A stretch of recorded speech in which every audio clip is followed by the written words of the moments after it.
The people who need capital right now, who will use capital to fuel our economy, to grow our communities, can't get access to it. 3 out of 10 Angelenos don't have adequate access to a checking account. This is astounding. They can't build credit. They're susceptible to theft. They're susceptible to fraud. They're susceptible to payday lenders and check cashers. This is terrible for our city, and it makes things far worse when we're dealing with the ravages of the pandemic. Public Bank would help address that because its very mission would be making sure that we're banking the unbanked. Look, there's no question that we're talking about this effort to establish a public bank for the fundamental fact that the current banking system has never truly worked for working people, specifically for communities of color. Now, underserved communities have long been exploited and ignored by traditional banking institutions.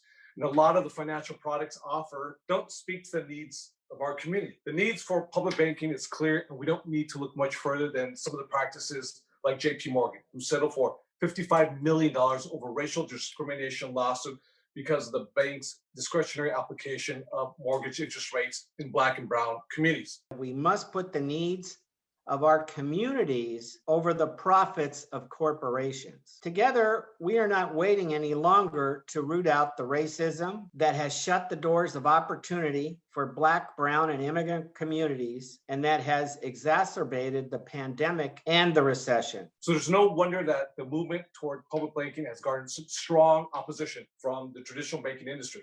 This is about making sure that our families and our communities don't fall prey to predatory lending practices, that they don't get on an endless cycle of payday lenders that continue a cycle of poverty. This is about giving access to people who don't currently have the means of participating in this banking infrastructure